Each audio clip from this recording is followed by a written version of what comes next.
유대인들 중에는 이렇게 파가 나누어져 있는데, 그 중에 우리가 성경을 보면 여기 사두개인이 나오는데요. 23절에 보면 사두개인, 바리새인 뭐 이렇게 나오잖아요. 그게 하나의 파벌이었어요. 그래서 바리새파, 사두개파 이렇게 나뉘어지는데, 여기 사두개인들은 그 산헤드린 공회라든지 또는 그 유대계 지도자들이 많이 이렇게 속해 있는 그런 파 중에 하나인데, 그들은 이제 친로마 정치를 폈던 사람들 중에 하나이기도 하고요, 이 사두개인들이. 근데 이들은 오늘 보면 부활이 없다 하는 사두개인들이라고 말합니다. 그래서 이 사두개인들은 부활을 부정하고 천사도 없다 이렇게 부정하는 그러한 논리를 펴고 모세 오경만을 믿고 있는 그런 사람들이었습니다. 근데 이들이 예수께 나와서 질문을 하는 거예요. 모세 오경을 중심으로만 믿고 있던 사람들이다 보니 모세 오경에서 말씀하고 있는 것을 가지고 예수님한테 묻는 거죠. 어떤 사람이 장가를 들었는데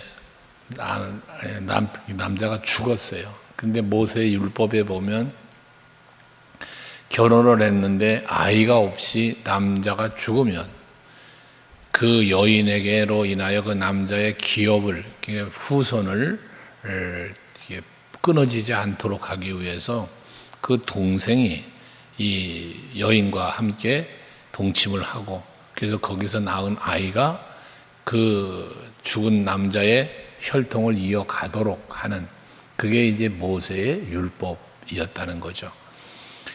그래서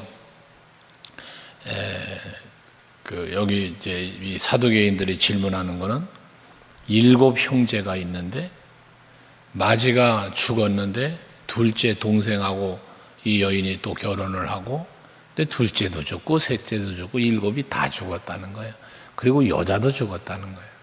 그러면 도대체 이 여자는 7 형제와 다 결혼을 한 거나 마찬가지인데 그 사람의 남편은 누굽니까? 누구의 아내가 돼야 맞습니까? 라는 질문이죠. 참 난해한 질문이죠. 근데 이들은 무엇 때문에 예수님께 이런 질문을 하냐면 예수님을 난처하게 만드는 게 목적이에요. 이게 이 율법상에 궁금해서 묻는 게 아니라 어떻게 하면 예수님을, 앞에서도 우리가 묵상한 것처럼 어떻게 하면 예수님을 올무에 빠뜨릴까. 그가 말하는 걸 좀 어떻게 잘 꼬투리를 잡으려고 했던 사람들이, 바리새인들이 그랬잖아요. 근데 사두개인들도 또 그러고 지금 예수님께 나와서 질문을 하고 있는 겁니다. 그때 예수님의 대답은 29절에 너희가 성경도 하나님의 능력도 알지 못하는 거로 오해를 했다라고 말씀을 합니다. 여기서 예수님 말씀하신 것, 성경도 알지 못하고 하나님의 능력도 알지 못하니까 뭐에 오해를 했다는 거예요.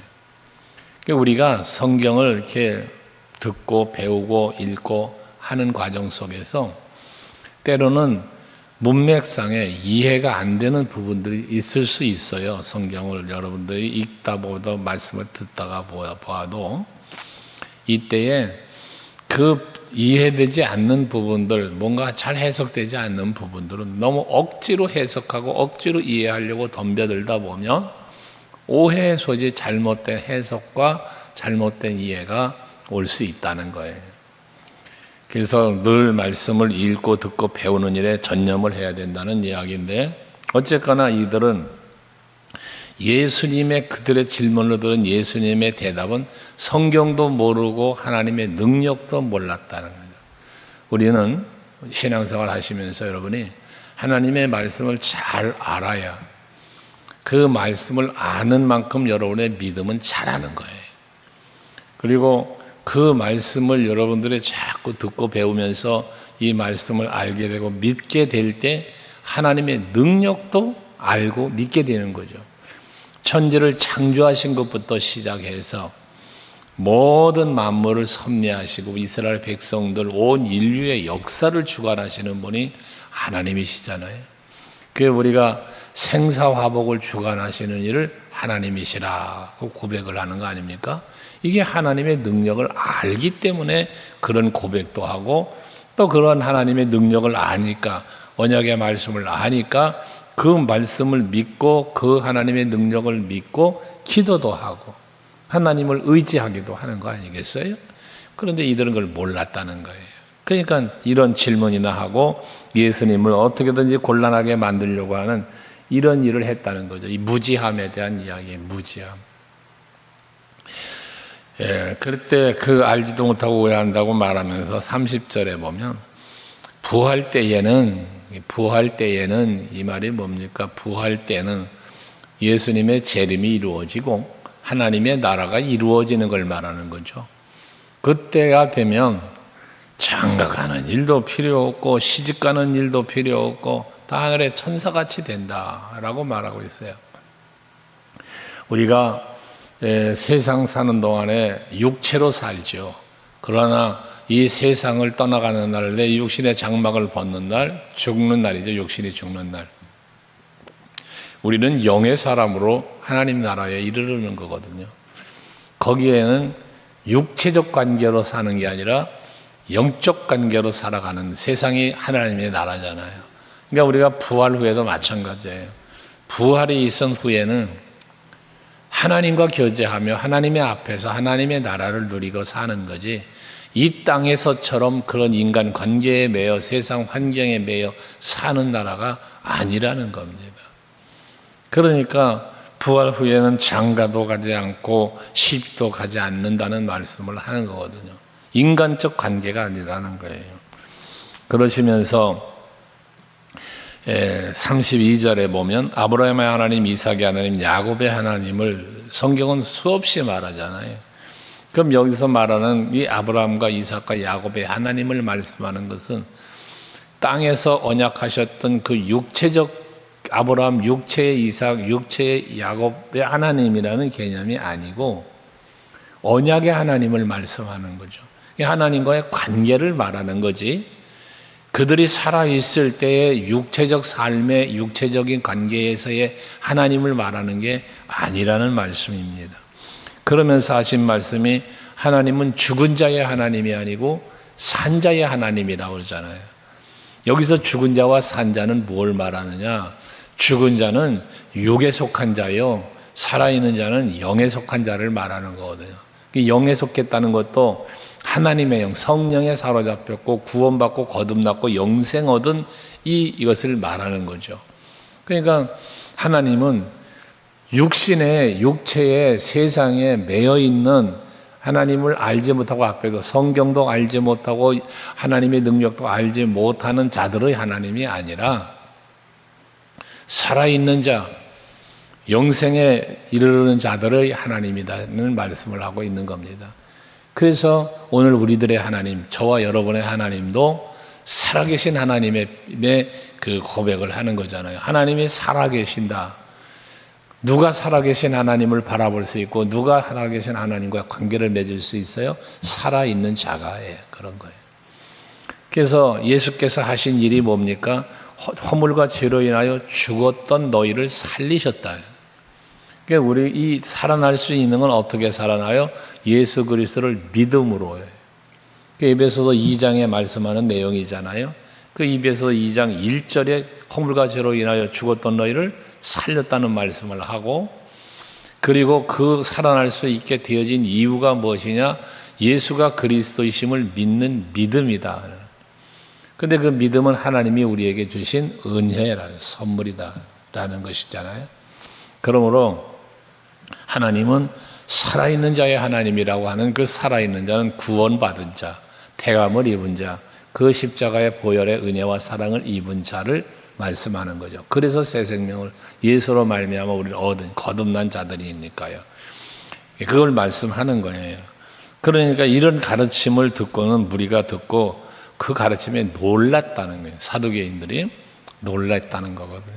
예수님의 가르침은 다른 사람의 가르침과는 다른 차원이 다른 가르침을 주시는 거죠. 그러니까 사람들이 이해하지 못했던 부분들을 깨닫게 해주시는 예수님의 가르침이었다는 거잖아요. 우리가 성령을 통하여 우리는 예수님을 친히 뵙고 예수님의 친히 가르침을 우리 받는 게 아니라 말씀을 통하여 우리는 예수님의 가르침을 알게 되고 배우게 되고 또 믿게 되는 거잖아요. 근데 이것은 다 성령이 하는 일이라고 그랬잖아요. 그래서 오늘날 우리들은 성령 시대에 살고 있다는 말을 하는 건데, 그런 가르침, 깨닫게 하심, 믿게 하시는 이 놀라운 은혜와 그 놀라운 능력이 오늘 우리들의 믿음의 중심이잖아요. 그래서 믿음의 본질은 뭐라? 말씀이다. 근데 이 말씀은 예수를 말하는 거고, 그것을 깨닫게 하는 이가 성령이시다 라는 말을 하는 거거든요.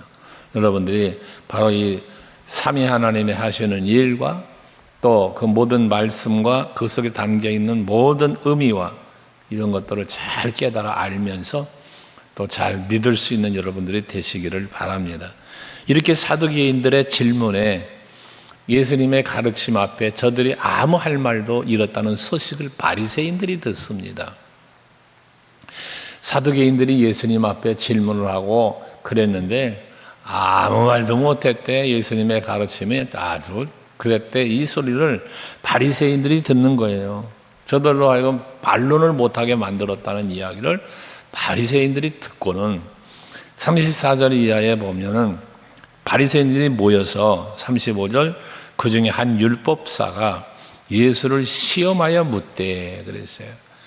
율법사라는 개념이 뭡니까? 율법에 박식한 사람이에요.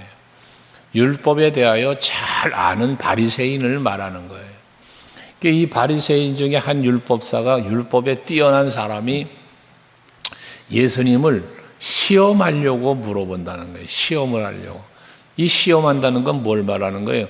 율법사가 예수님보다 율법에 대해 더 많이 알고 더 잘 안다는 개념이에요. 시험한다는 개념이 그렇잖아요.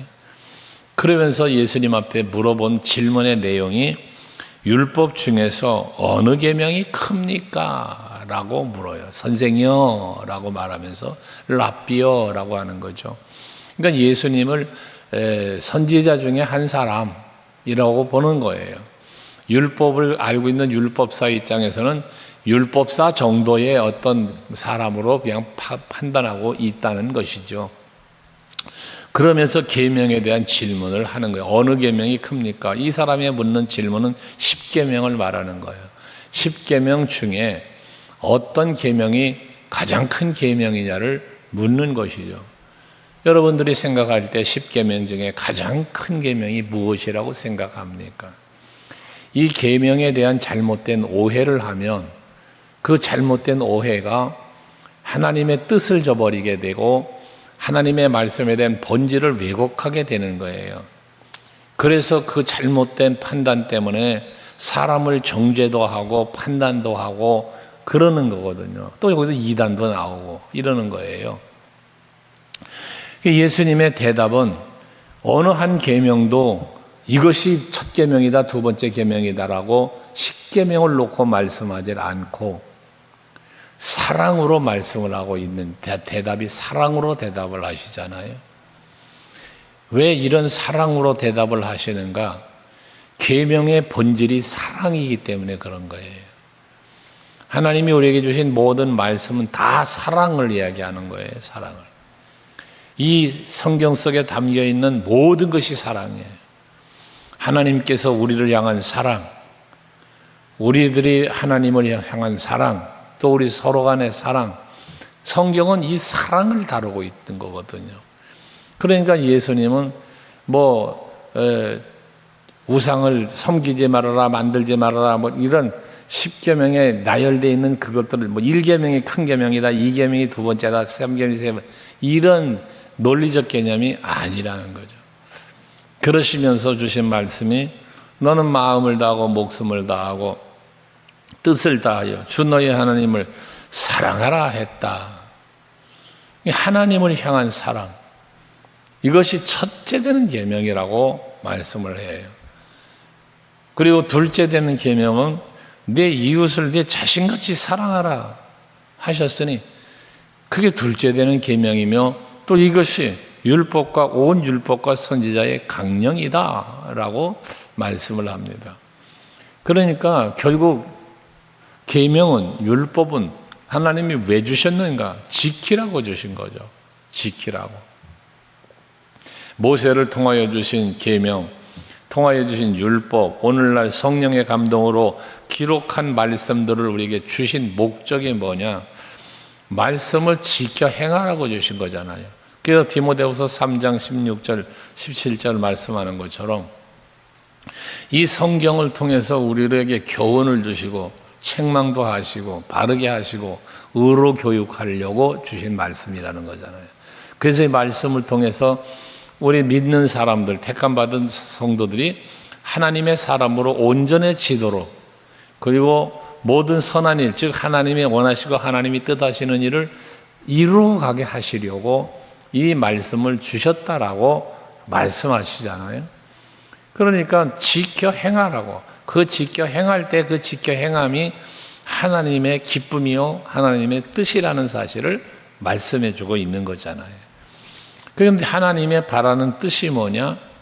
내가 너희들에게 이러한 사랑을 베풀어 줬어. 우주 만물 다 만들어 놓고 마지막 인간 아담을 만들면서 이거 다 네가 다스리고 정복하고 누리고 살라고 주신, 이게 인간의 시작점의 은혜잖아요. 복이잖아요. 이것처럼 오늘 우리들이 그 은혜와 그 복을 받고 사는 거란 말이죠. 그러면 우리는 그 하나님의, 지금 우리들은 예수 십자가의 은혜와 사랑도 받았어요. 그런 엄청난 은혜와 엄청난 사랑을 받은 우리들이 그렇게 은혜를 베푸시고 복 주시고 사랑해 주신 하나님 앞에 어찌할 것이냐? 당연히 그분을 사랑하고 하나님 외에 없어야 되는 거예요. 이게 율법이고 이게 말씀이잖아요. 그러니까 마음을 다하고 목숨을 다하고 뜻을 다하여 라는 말씀을 하는 거예요. 하나님이 우리를 향해서 마음을 다하고 뜻을 다하고 목숨 십자가에 생명 내놓고 우리를 사랑해 주셨잖아요. 그러니까 우리도 그렇게 사랑해야 되는 거예요.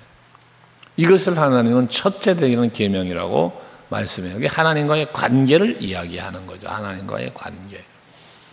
그리고 둘째 되는 계명이 이웃과의 관계, 이 수평적 관계를 말씀하고 있는 건데, 이 수평적 관계는 여기서 말하는 이웃은 모든 세상 사람들을 말할 수도 있지만 그 범위를 좁히면 예수 안에서 한 형제 한 자매 되어진 한 몸을 이룬 그리스도인 교회를 말한다고도 볼 수 있어요.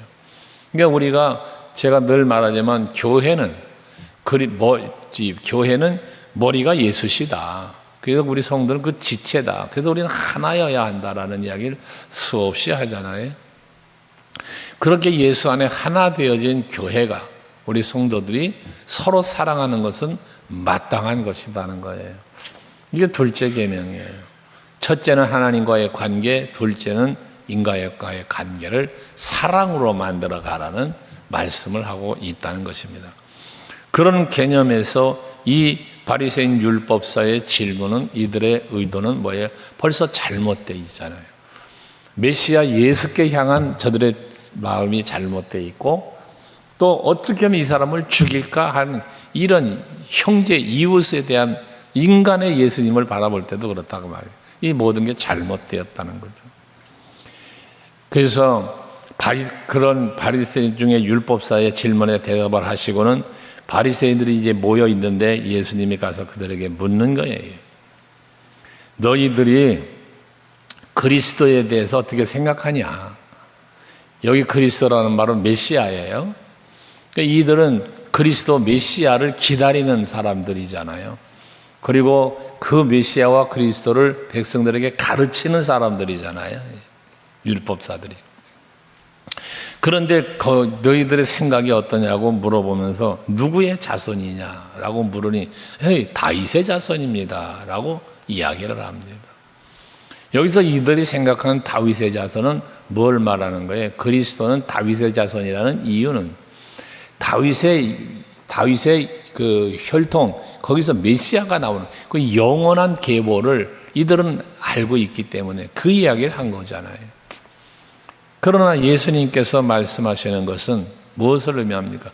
혈통적 그리스도가, 육체적 혈통의 그리스도가 아니라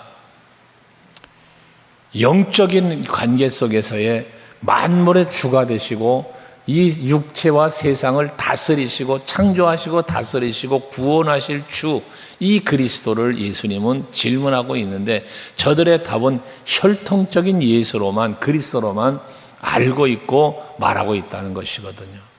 그러니까 예수께서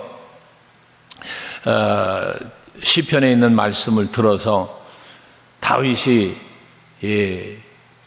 주께 주라는 표현을 썼다는 것 아니에요? 주라는 표현을 썼던 이런 다윗이 그리스도를 주라고 칭했는데 다윗의 혈통이라고 한다면 어떻게 그리스도에게 주라고 말할 수 있냐는 거예요, 다윗이.